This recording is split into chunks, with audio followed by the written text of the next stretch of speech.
Ok, bonjour à toutes et à tous, bonsoir si vous regardez ça le soir.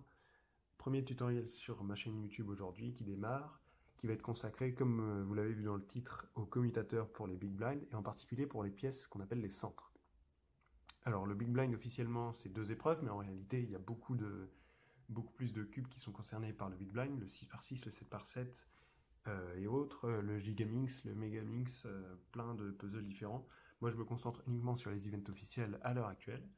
Et ce tutoriel aura 2 objectifs principaux. Ce sera d'une part de, de vous apprendre évidemment à résoudre ces pièces-là pour les épreuves de Big Blind grâce à des commutateurs. Donc, je vais aussi en profiter pour faire une introduction, on va dire, générale au concept de commutateur et présenter de manière assez claire comment moi j'ai compris ce concept-là. Et c'est en l'occurrence grâce au Big Cube et grâce au Big Blind que j'ai compris le concept des commutateurs, avant de l'avoir appliqué ensuite aux 3 blinds. Mon deuxième objectif, c'est bien sûr que quelques personnes en sortent gagnantes de ça et se mettent au Big Blind et éventuellement essayer d'en faire en compétition pour que ainsi on soit plus nombreux à en faire de manière régulière en compétition en France et que les organisateurs de diverses compétitions se disent ouais on va peut-être mettre plusieurs épreuves en parallèle comme du Big Blind parce qu'on voit que ça monte et voilà, ça permettrait, je pense, d'avoir un peu plus de représentativité du Big Blind en France,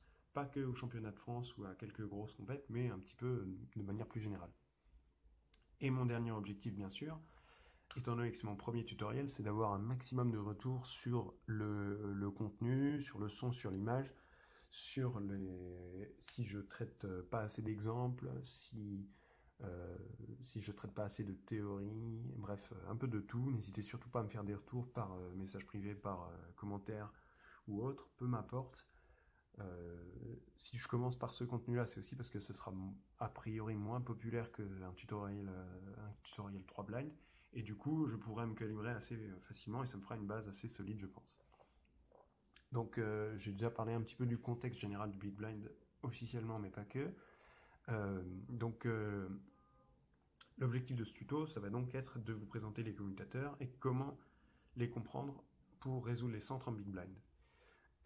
Alors, premier prérequis essentiel, évidemment, c'est de savoir faire un 3 par 3 à l'aveugle avec une méthode de blind quelconque, peu m'importe. Tant que vous connaissez les concepts élémentaires du blind, à savoir les concepts de buffer, de cycle, de setup, entre autres, à partir de ce moment-là, je pense que vous pouvez être en mesure de comprendre ce tutoriel sans souci. Deuxième prérequis que je vais considérer comme facultatif, c'est celui de connaître déjà le principe des commutateurs. Je le considère comme facultatif parce que si vous connaissez déjà, si vous savez déjà faire des commutateurs, tant mieux, ce sera extrêmement facile pour vous de comprendre ce tutoriel et ensuite de l'appliquer et d'essayer vos premiers Big Blind peut-être, j'espère. Mais si vous ne connaissez pas, c'est pas gênant parce que moi-même, avant de comprendre les commutateurs sur le Big Blind, je ne les comprenais pas du tout. Ne serait-ce que sur le 3 par 3, j'ai réussi à comprendre les commutateurs sur le 3 par 3 grâce au centre du Big Blind. C'est donc pour ça que je commence aussi par ce tutoriel-là sur les centres. Troisième prérequis que je considère aussi comme facultatif, c'est si vous savez déjà résoudre les centres en Big Blind avec une méthode de style U2 ou autre. Je le considère comme facultatif parce que si vous connaissez déjà, eh ben, écoutez, tant mieux, vous avez déjà les bases sur les buffers au niveau des pièces centres du Big Blind, par exemple pour le 4x4 blind, un des buffers des centres X et pour le 5x5 blind, un des buffers pour les centres T, peu importe lequel. Et si vous ne connaissez pas, écoutez, tant mieux. La méthode U2, je dirais que je la conseille pas forcément pour démarrer le Big Blind parce que c'est certes une méthode assez facile à comprendre, mais qui est assez peu efficace et j'y reviendrai un peu dans le courant de cette vidéo. Si vous ne connaissez pas U2, n'hésitez surtout pas à rester sur cette vidéo et pas forcément partir bille en tête sur un tutoriel sur la méthode U2 parce que vous allez voir que c'est une méthode, la méthode des commutateurs est au final beaucoup plus économe et pas beaucoup plus compliquée, en tout cas de mon point de vue. Donc voilà, j'espère que cette petite introduction vous a mis de l'eau à la bouche, on va dire, et puis on va attaquer tout de suite avec les commutateurs pour le 4 blind, donc les X-centers. Alors, un commutateur, c'est un algorithme qui est composé de 2 sous-parties qu'on appelle l'interchange et l'insertion. L'un pouvant se situer indépendamment avant ou après l'autre. et on va essayer de comprendre ça tout de suite. Qu'est-ce que c'est l'interchange? C'est facile, c'est un mouvement unique qui permet d'interchanger deux pièces. Par exemple ici, sur ce cas de base, un mouvement qui permet de ramener le sticker rouge dans son emplacement ici, c'est simplement le mouvement slice D, comme ceci. Je vous le refais. Cette pièce-là, ce centre-là, pour arriver ici, on utilise simplement un mouvement D, n'est-ce pas? Ok, l'insertion, c'est quelque chose d'un peu différent. C'est justement la deuxième partie du commutateur qui nous permet d'avoir un algorithme, on va dire, conservatif. L'insertion, c'est ce qui nous permet d'insérer, imaginons, ce sticker-là à cet emplacement ici. Ce sticker-là qui est en UBL, entre guillemets, UBL étant le coin là, mais U, petit b, petit l, ce qui va nous permettre de l'amener ici, sur ce sticker-là qui s'appelle FRD, F petit r petit d, ou FDR, peu importe. Cette insertion-là, elle est composée de plusieurs mouvements. Alors on a plusieurs types d'insertion, on va dire. La plus évidente, ça va être un mouvement slice R, U2, slice R'. Comme vous le voyez ici, j'ai désormais une ligne complète de vert. Et si j'annule, mon sticker vert qui était ici, donc en UBL, est bien arrivé ici. Essayez de le suivre des yeux. Il est là. U2, il est en dessous. Et avec le R', il arrive ici. Résultat, quand on mixe, entre guillemets, ces deux étapes-là d'interchange et d'insertion, je vais le faire sous vos yeux, on va insérer le vert dans la position, au niveau de la position qu'on souhaite atteindre, R, U2, R', et là on va faire ensuite l'insertion, évidemment dans l'autre sens, pour, comme vous le voyez, non seulement former la ligne blanche ici, mais insérer cette fois la pièce centrale rouge au milieu des rouges. Donc là on va utiliser ce qu'on appelle l'inverse de l'insertion, dans la formule que vous avez sans doute déjà vue, A, B, A', B', là on en est à B', A', pardon, qui va être en l'occurrence R, U2, R' à nouveau, et on termine avec le B', qui va être la slice petit d. Donc je vais re-setup ce cas. Donc après setup, on se retrouve avec le même cas que tout à l'heure. La pièce ici, qui est en l'occurrence mon buffer UBL, va aller ici devant FDR, puis ici en RDB. Donc l'insertion est très facile, l'interchange est très facile, l'insertion l'est tout autant, R, U2, R', on ramène avec un D', et on inverse les deux. Alors, je vous ai dit tout à l'heure que l'interchange était très facile, c'était simplement un mouvement D. Alors oui, mais c'est un mouvement D en supposant qu'on part de la pièce rouge. Or ici, nous, on part de la pièce verte. Ce qu'il faut essayer de voir, c'est visuellement, ces deux pièces-là sont sur la même tranche D, comme vous le voyez là. Et donc ce qu'on va faire, c'est insérer notre buffer dans l'un des deux emplacements, celui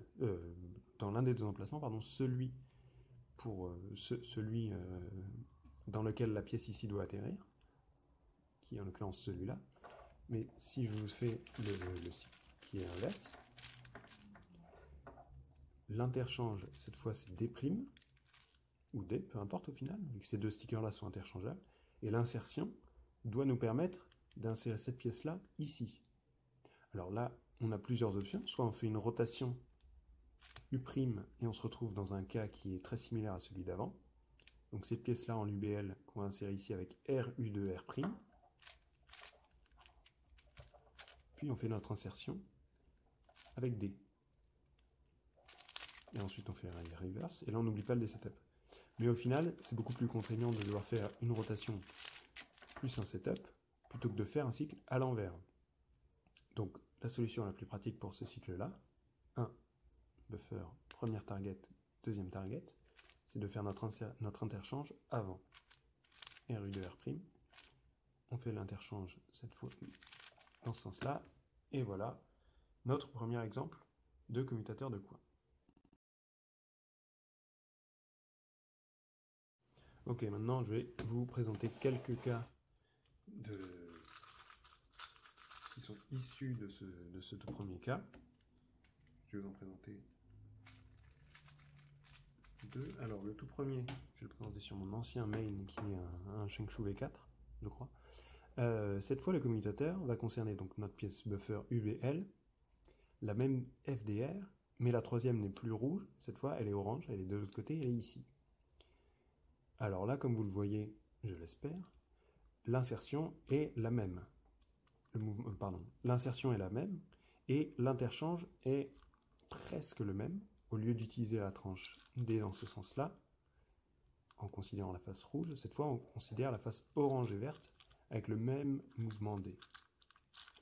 Résultat, le commutateur qu'on peut utiliser pour résoudre ce cas-là, UBL, FDR, LFD, va être la même insertion, donc R, U2, R'.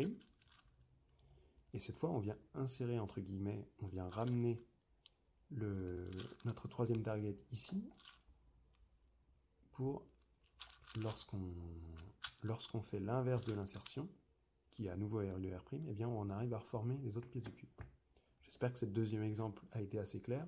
C'est simplement un symétrique, entre guillemets, ou alors une extension du premier cas qu'on a vu. Alors là, deuxième cas intéressant, cette fois, l'insertion, au lieu d'être sur la tranche D, elle est sur la tranche, la slice U. L'interchange, pardon, est sur la slice U. L'insertion, elle suit à peu près la même logique, si ce n'est que si on fait la même insertion que tout à l'heure, on va insérer ce sticker-là, on va amener ce sticker-là ici. Or, ce qu'on vise, c'est plutôt le sticker là qui est juste au-dessus. Donc FUR, au lieu de FDR. Résultat, une insertion qui peut être utilisée pour résoudre ce cas, ça va être simplement R, U, R'. Je vais refaire plus simplement. Ce sticker-là, avec R, U, R', il est ramené à cette position-là. Et cette fois, l'interchange étant la slice U, comme vous le voyez ici, on va faire simplement notre insertion, interchange, inverse de l'insertion, qui est cette fois donc R, U', R', et notre slice U. Et là, on a résolu ce nouveau cas-là.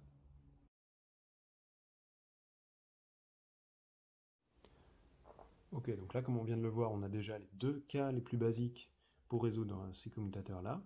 Ce sont simplement des insertions en R, U, R' ou R, U2, R', dans ce cas-là, et des interchanges en D, slice D ou slice U, en fonction du cas. Donc ça, ce sont les cas les plus basiques pour résoudre les commutateurs de coin. Donc si je vous le résous ici et que je prépare un cas légèrement plus complexe, ça va donner par exemple ceci. Cette fois, toute notre face verte est déjà résolue, donc je ne vais pas m'en préoccuper pour l'instant. Mon buffer est situé ici, la première target est située ici, et la deuxième est sur la face de derrière, elle est située là. Alors là, on a plusieurs options pour résoudre ce commutateur-là. Soit on va passer par un setup, soit on va passer par une rotation, soit on va carrément faire autre chose. Alors la première option, ça va être simplement de faire un setup avec slice U, qui nous ramène cette fois au même cas qu'on a vu juste avant. Je vais vous le préparer ici plutôt.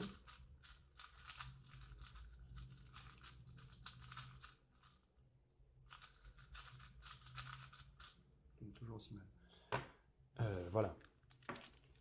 Partant de ce cas-là, on se ramène à ce cas numéro 2 avec juste une slice U. Buffer. Première cible ici sur la face devant, deuxième cible sur la face de droite, comme ceci. Résultat, l'algorithme complet, c'est simplement U, insertion. Ensuite, on fait l'interchange avec un U. On inverse l'insertion avec RE', R', et on fait cette fois le B' avant de faire le D-setup. Là, en l'occurrence, c'est un cas particulier pour lequel les deux mouvements sont identiques. Et dans ce cas, on a affaire à ce qu'on appelle un 9 mover, c'est-à-dire un commutateur en 9 mouvements, qui est issu de celui-là.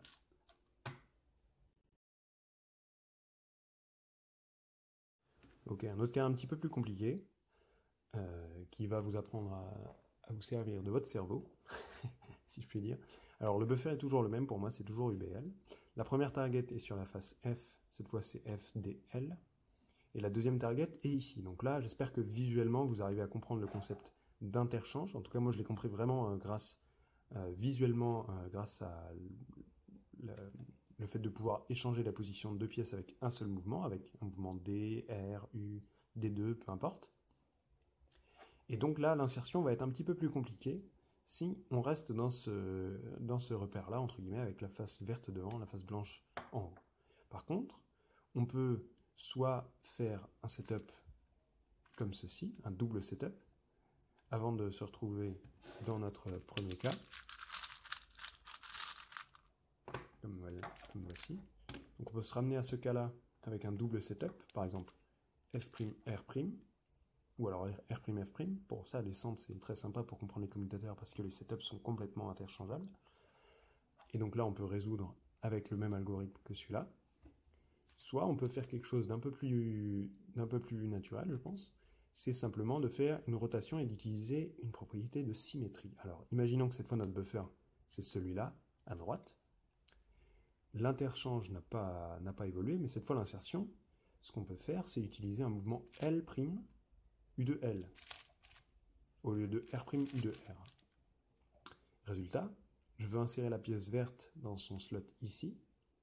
Donc je peux commencer par faire un mouvement D comme ceci, L', U de L', et j'inverse ensuite l'algorithme. Résultat, on a utilisé un 8 mover pour résoudre ce cas-là.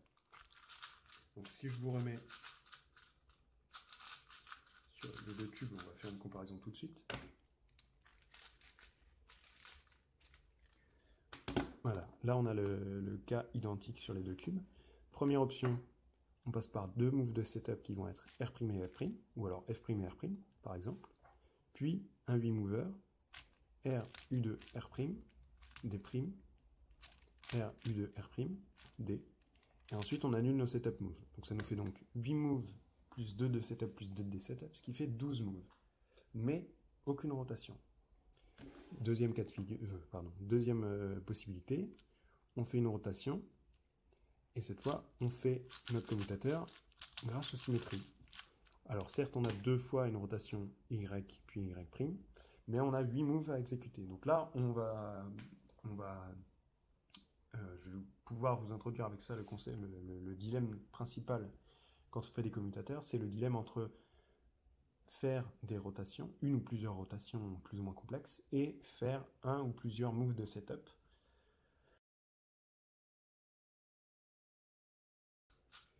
Pour l'instant, ce qu'on a vu, c'était uniquement les interchanges latéraux, pour lesquels on utilise un mouvement de type U, D, D2, etc. pour insérer nos pièces au fur et à mesure.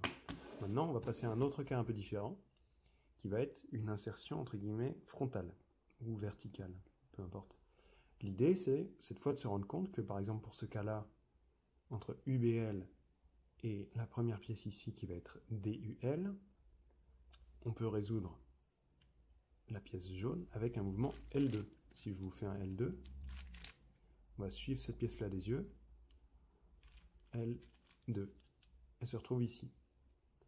Est-ce qu'on ne pourrait pas utiliser ce move-là, L2, comme interchange entre les deux pièces, et ensuite trouver une insertion pour s'occuper de cette pièce-là, qui est notre deuxième cible, la troisième pièce de notre cycle? Et bien, en l'occurrence, on peut, grâce à un nouveau commutateur en 8 moves, on peut, par exemple, insérer cette pièce-là dans son slot ici, UBL, grâce à U, R', U'. Imaginons, je ramène ce slot devant la pièce concernée, U, R, U'. Je crois que j'ai dit U, R', U', mais vous avez compris, j'espère. Vous avez suivi. Et là, si on utilise maintenant notre interchange L2, on va résoudre notre cycle. Et je vais vous montrer tout de suite le cas concret, comme ceci, R2. Et cette fois, on annule avec U, R', U', et L2 à nouveau. Donc là, on a utilisé ce que j'appelle une insertion entre guillemets frontale, et un interchange frontal également, ou vertical, pour résoudre ce type de cas-là. deuxième cas d'application pour un cas très similaire. Notre buffer, la première pièce est située ici, et la deuxième pièce est située ici sur la face de devant. Tac, tac, et tac. Et bien là, on va utiliser exactement le même principe, à part que cette fois, l'insertion n'est pas L2, mais simplement L. Le mouvement L que vous voyez comme ceci. Résultat, la même insertion, et l'interchange en L au lieu de L'. On a toujours 8 moves pour résoudre ce type de cas. Alors imaginons que... non, je vais résoudre le même type de cas. Imaginons qu'on était resté sur un commutateur de ce style-là, avec uniquement une interchange, par exemple en U2. Et bien, ce qu'on pourrait faire, c'est se rendre compte que si on effectue un mouvement B', cette pièce-là va devoir aller ici, et là. Et ces deux-là sont justement interchangeables par un mouvement U2. Par exemple, on pourrait faire B', U2 insertion, U2 insertion à l'envers, et corriger le tout avec un mouvement B. Alors, l'inconvénient, c'est d'une part de devoir faire un regrip pour faire le mouvement B, mais c'est surtout qu'on fait beaucoup plus de moves qu'avec simplement un 8 mover à base de RUL. Donc, je peux vous laisser tester ça chez vous, essayer de comparer les différentes options et surtout trouver plein de 8 movers fastoche avec ça. Et je vais vous faire un dernier exemple que j'aime bien utiliser depuis peu. L'exemple est celui-ci. Alors là, c'est un cas un petit peu particulier.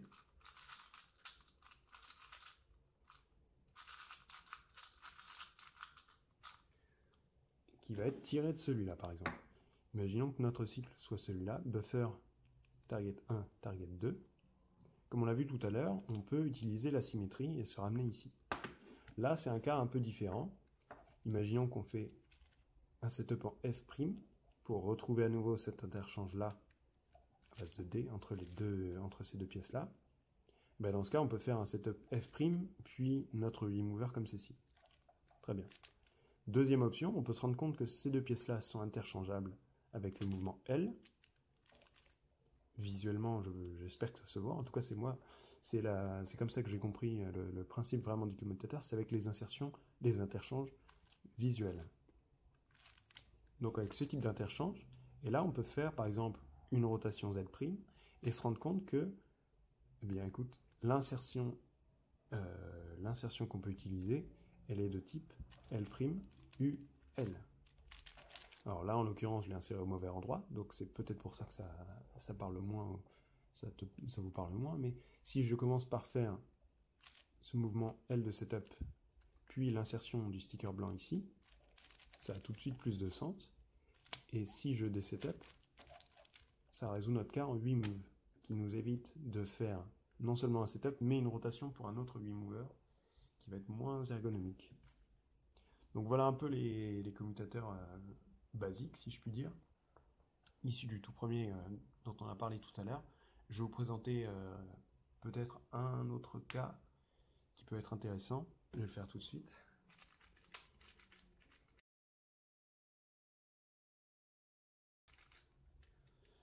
Qui va consister à ce que j'appelle insérer par l'arrière.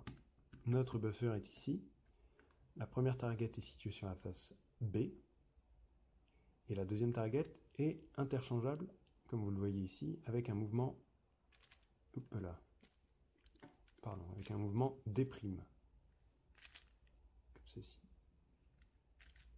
L'idée, ça va, au lieu d'insérer ce sticker-là devant avec R, U2R', par exemple, ça va être d'utiliser à l'inverse une insertion du type R', U, R. Et là, on a placé notre sticker bleu dans la position qu'on souhaitait atteindre. Et après, on a simplement utilisé l'interchange, comme on l'a vu tout à l'heure, D', et on inverse l'insertion et l'interchange. Et là, on a simplement résolu un nouveau cas de base. Ok, alors j'espère que ces premiers exemples ont été un minimum clairs. J'ai essayé de ne pas parler trop vite et de ne pas tourner le cube trop vite pour que ça reste accessible au plus grand nombre. Donc là maintenant, ce que je vais faire, c'est simplement utiliser les mêmes concepts pour les centres plus de mon 5x5 que vous voyez ici. Donc si on... Voilà, petite précision pour l'instant, pour démarrer ça. Mes buffers pour les centres X pour le 4x4 et le 5x5, ce sont ces deux pièces-là, la pièce UBL, le sticker en l'occurrence UBL, et pour les centres plus pour le 5x5, c'est le sticker UB.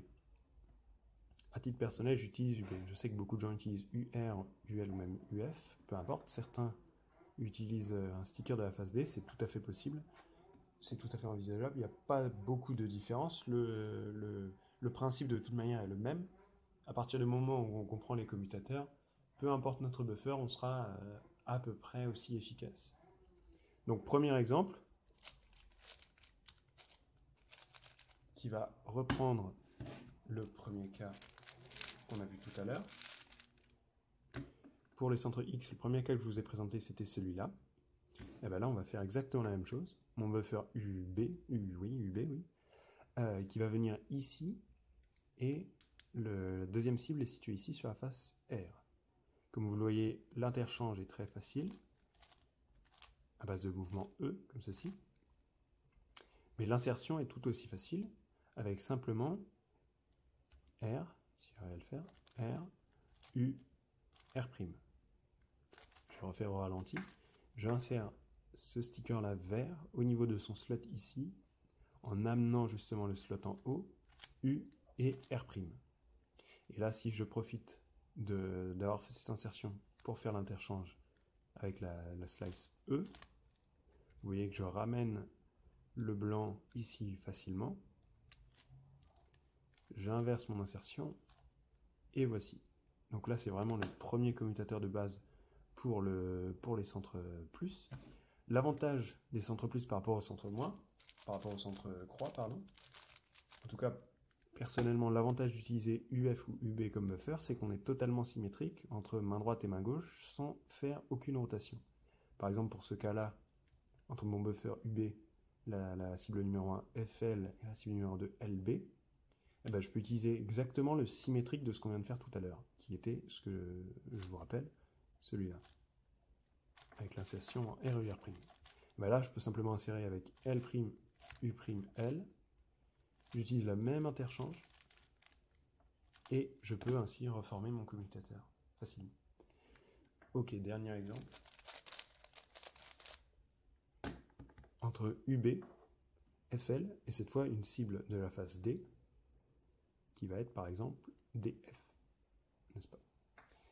Cette fois, l'interchange est tout aussi facile que pour les centres X du 4x4, c'est un interchange qui va être M2.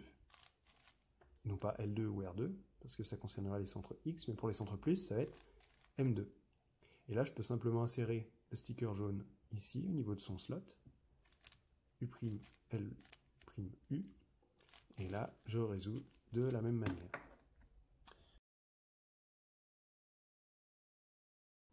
Donc pour conclure cette première vidéo sur les commutateurs en Big Blind pour les pièces centrales, je voudrais revenir rapidement sur pourquoi les raisons qui m'incitent à penser que la méthode U2 n'est pas si intéressante que ça au final, si vous ne la connaissez pas encore. La première chose qui est la plus évidente, c'est que la méthode des commutateurs est extrêmement efficace comparée à la méthode U2. On a besoin de beaucoup moins de setup différents pour résoudre un même nombre de pièces et résultat, on a besoin de moins de mouvements et on peut aller à une vitesse qui est beaucoup plus importante. On peut aller facilement 2 fois plus vite avec la méthode des commutateurs. L'inconvénient, c'est évidemment qu'il faut comprendre la philosophie derrière et le principe des insertions et des interchanges.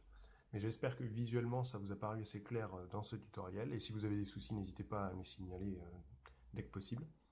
Donc ce sont des méthodes qui s'appliquent aussi bien au centre en Big Blind que pour les autres pièces de manière générale, les wings, les midges, les coins, etc. Donc je ferai d'autres vidéos là-dessus. Je voulais juste commencer cette série de vidéos par les centres parce que c'est vraiment ce qui m'a permis personnellement de comprendre ces concepts-là. Donc je vais faire dans la foulée de cette vidéo une vidéo d'exemple de résolution pour les centres uniquement, donc avec cette même méthode. Je vais faire une résolution de centre sur un 4x4 et également une sur le 5 par 5. Donc pour le 4 je commencerai par le 4 par 4 pour les centres X. Ensuite, je ferai l'équivalent pour les centres X du 5 par 5 en détaillant probablement moins. Et je terminerai donc par les centres plus, et ça nous fera un petit tour d'horizon des différents types de commutateurs que je peux utiliser. Voilà, à très vite.